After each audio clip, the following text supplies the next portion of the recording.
Good morning. This is Grace Cho of Entrepreneur. Today we're speaking with Toby Usnik. So, Toby is the author of The Caring Economy: How to Win with CSR, Corporate Social Responsibility, available on Amazon.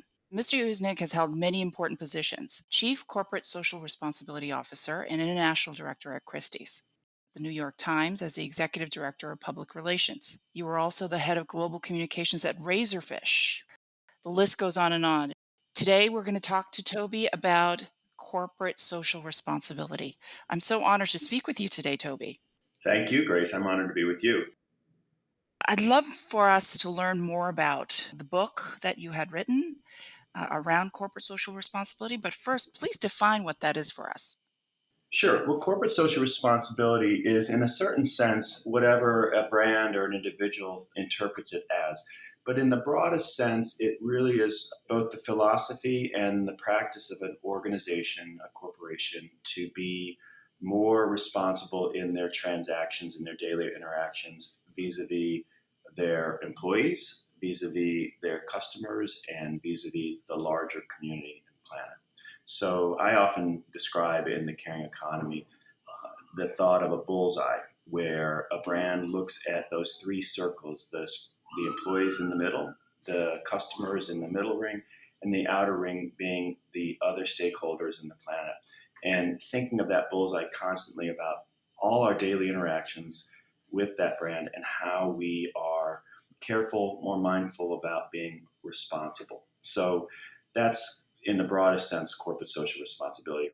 How did you come to focusing on CSR in the first place?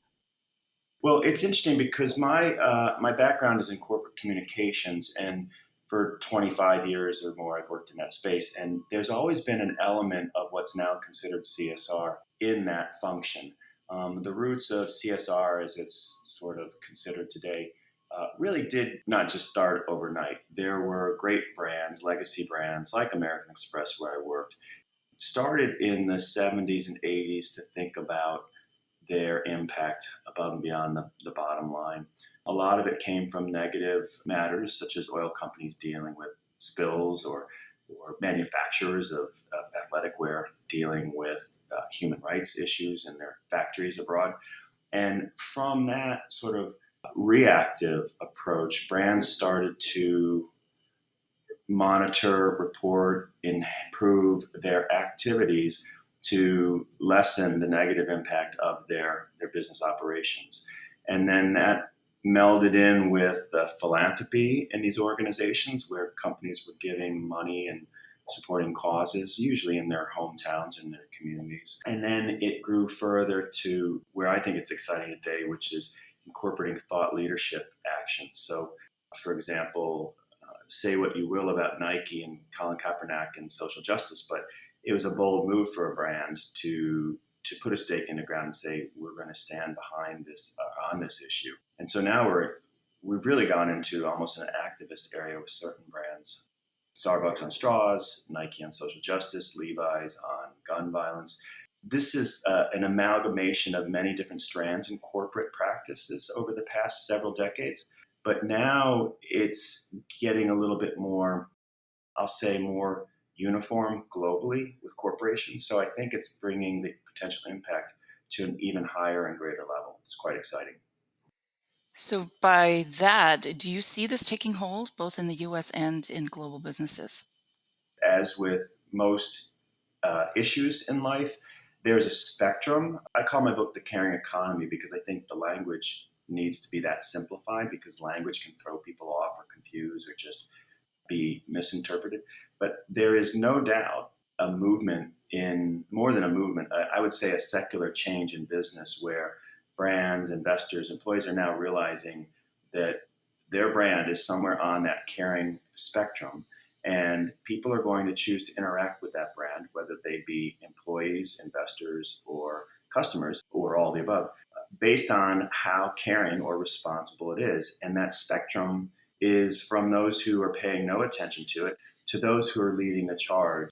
They have the support of their shareholders, their customers, and their employees. That's very interesting. I'm very curious to learn more about how you launched this at Christie's. It was a fun launch in that it was somewhat organic, and no pun intended, because sometimes CSR is another word people will use is sustainability, which often connotes environmental practices, and that is part of CSR, but it's not the whole of it, or corporate citizenship. So we were already doing a lot of things at Christie's that fall under what one considers CSR. We just didn't have a CSR program formalized. So, for example, I launched the green auction at Christie's, which was an environmental oriented auction. We brought four environmental groups: Oceana, Central Park Conservancy, Conservation International, and Natural Resources Defense Council, or NRDC, together for a 3-year commitment to raise funds and awareness around environmental activism.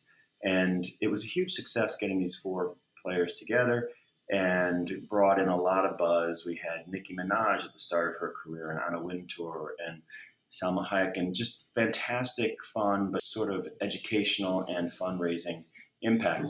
And that was what sort of had a new CEO of mine who came in say, we'd like to make a fuller formal commitment to this. So, based on things like the green auction and the philanthropy and the charity auctions that we were doing at Christie's, I was asked to formalize it. And so I did. I threw myself into it quite happily. I mean, it wasn't easy because it was a small team and we had limited resources, and change is never, a cakewalk.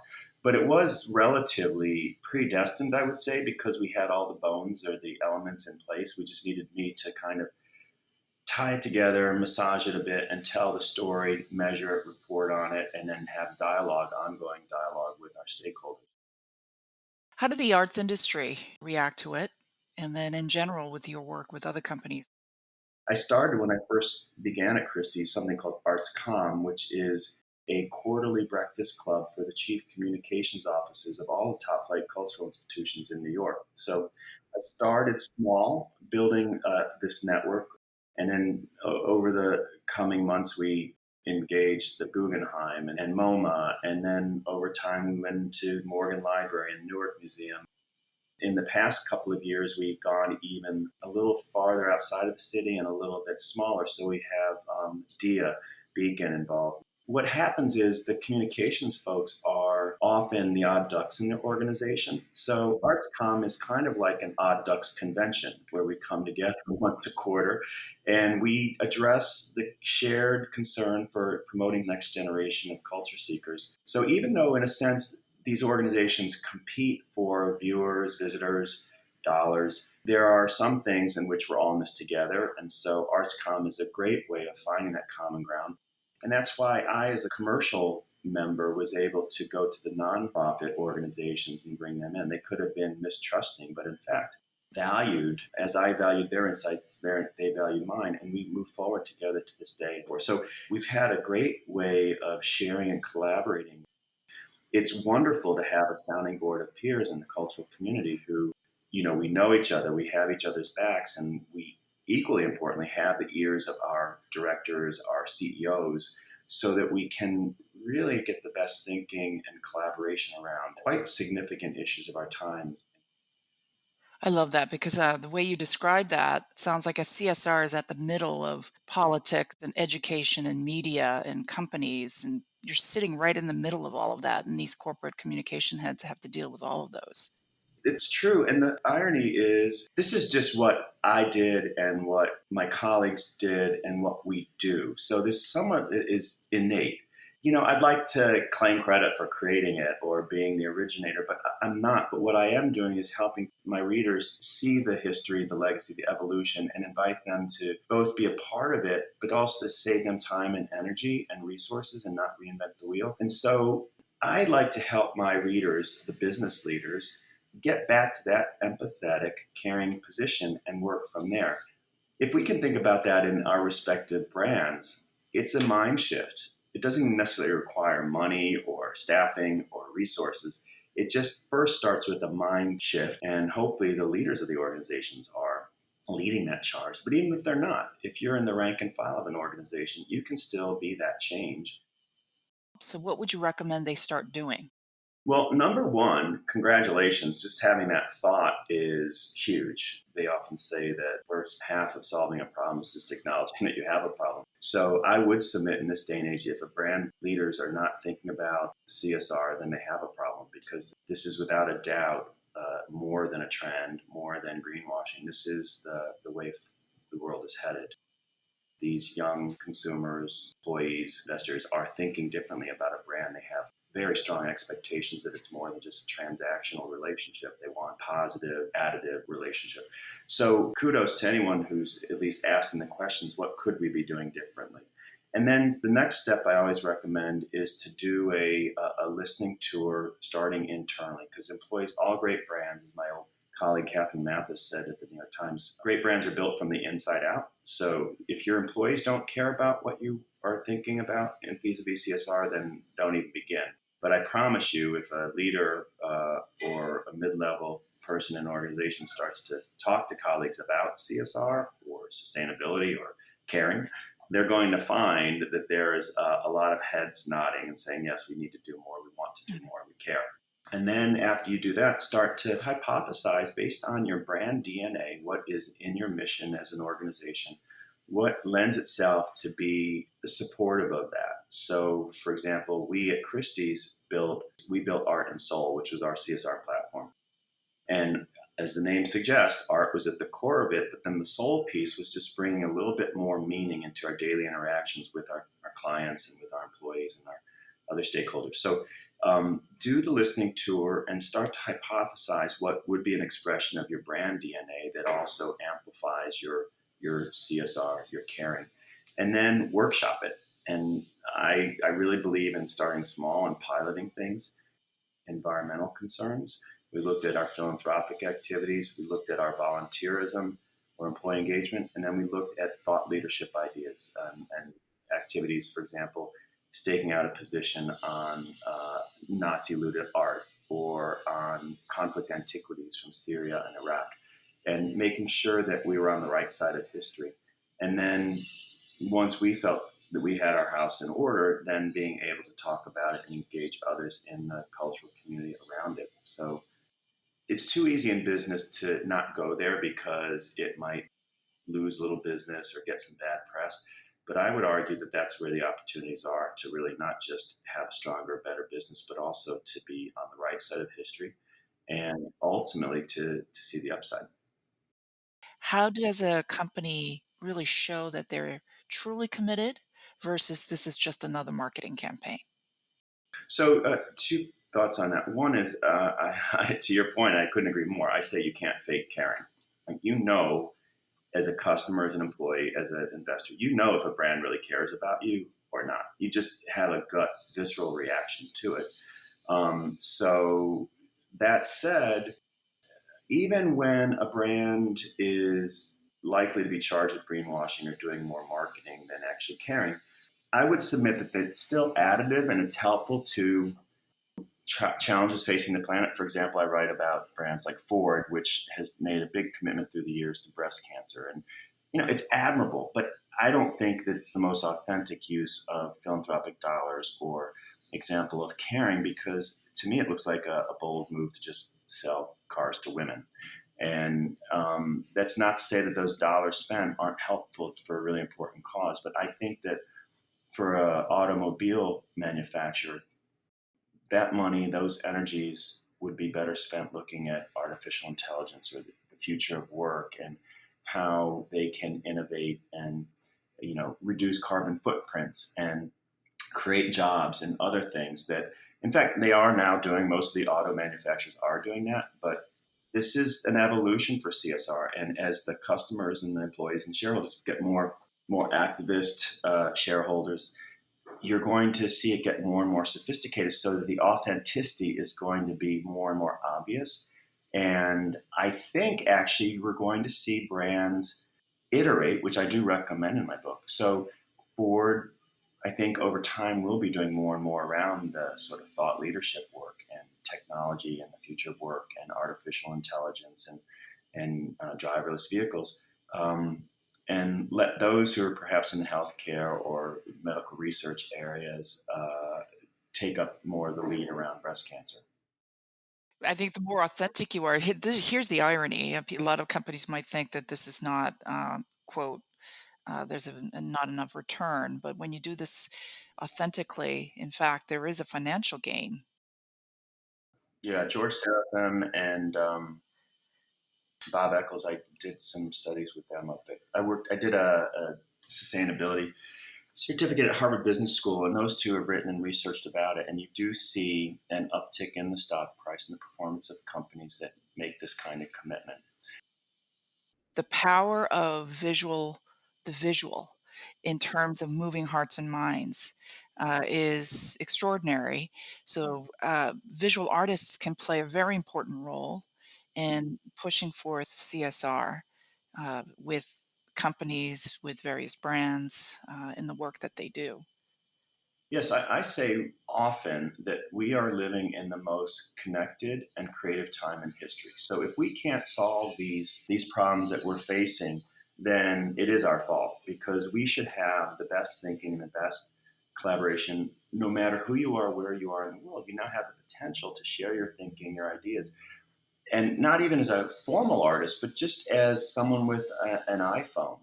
You have an opportunity for a platform like never before in history, and you can take it directly to the consumer, to your legislators, and then for the brands, they are really now experimenting more with the social media and less with advertising, and they are shifting, and this happened real time in my career. From people like me being the brand policeman to becoming the brand ambassadors, where you have to have a dialogue. And the visualization of data and messages is absolutely where it's going. People don't have the time or the attention span to think more than a quick slide of a photo on a website or on a phone. So I think it's going to be very exciting for artists. And the other thing I would say is, particularly in tech, because there's a movement afoot now that we've all heard. I think of your audience, I think have all heard about STEM education, science, Mhm. technology, engineering, math, to remain competitive. But what I see more and more and hear more and more, and I think is a healthy thing, is STEM to STEAM, where we're putting the A in there for the art, because the technical trained minds still need that sort of orthogonal thinker, the one who can go cross disciplinary and pull these disparate pieces together. And artists have that gift. So the STEM to STEAM movement, I think, is we're going to see and hear more about it. You're already seeing the Googles of the world recruiting more and more from the non-tech world, the artist type person. And I think that's a healthy thing. We need to bring that human quality back to business. And so I see this as a nice confluence of tech and STEAM and the artists taking on a more influential role in business. I'm gonna ask you to be a futurist, about this. In addition to what you said, if you look out 10 years from now, if all this was working properly, what would you like to see? What I think is going to happen is the CSR function is going to eventually go away because going back to this concept of the caring economy, we all learned as kids to respect each other, to play fair, to be nice. So it shouldn't be one person or one function's responsibility of the brand be caring. Right? All employees should be living and breathing the traits of a caring economy or CSR. And the Gen Zs that are coming up now, I'm sure you meet with them and Mhm. millennials.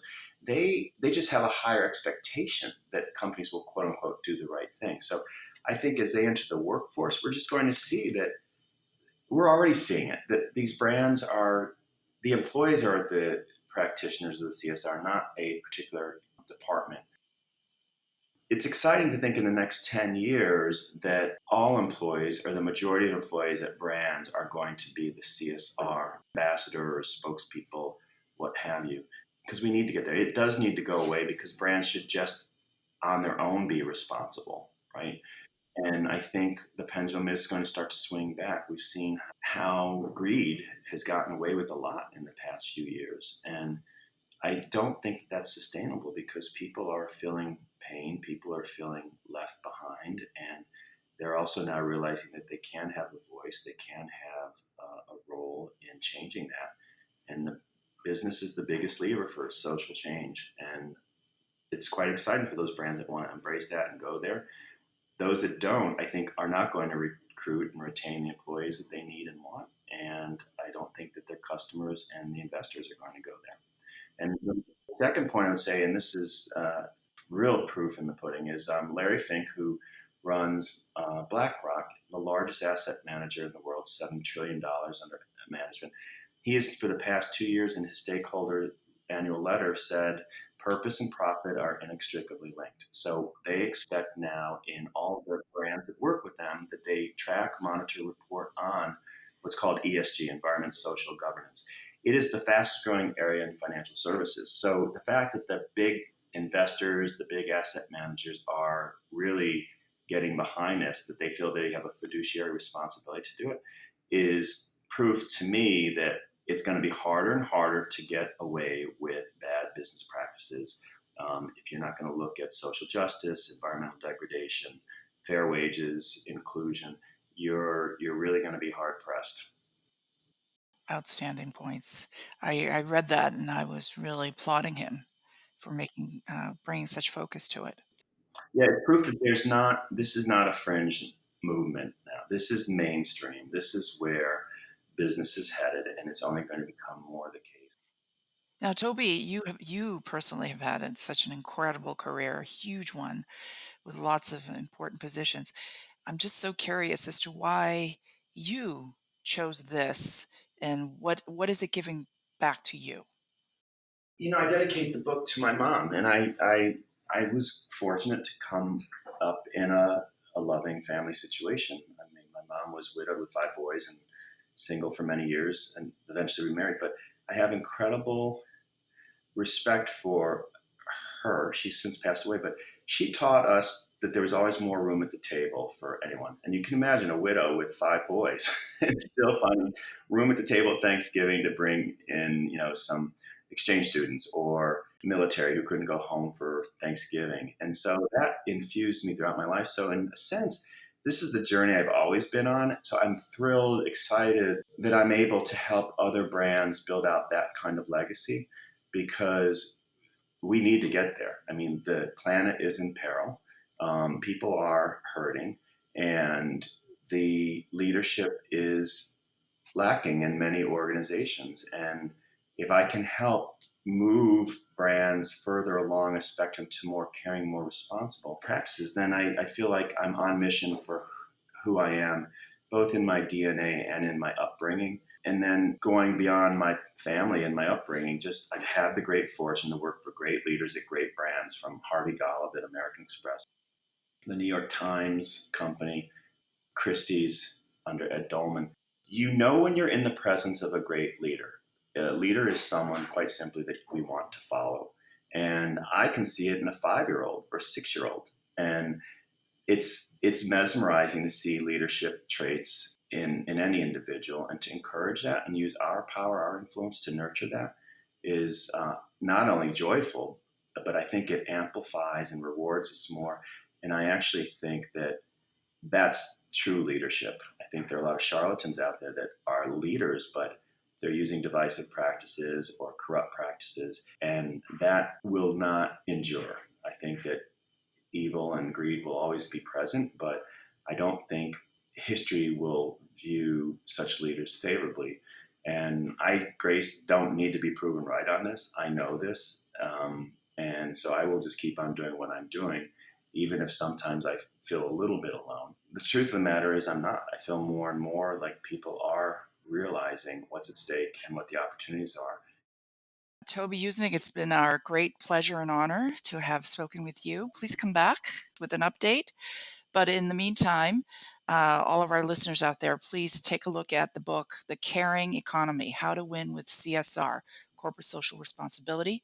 It is available on Amazon. You could also go to Toby's website, www.tobyusnik.com, and look for more in the future episodes. So I look forward to seeing you again. Thank you, Grace. Thank you. This is Grace Cho, entrepreneur. We help creatives succeed. Bye bye.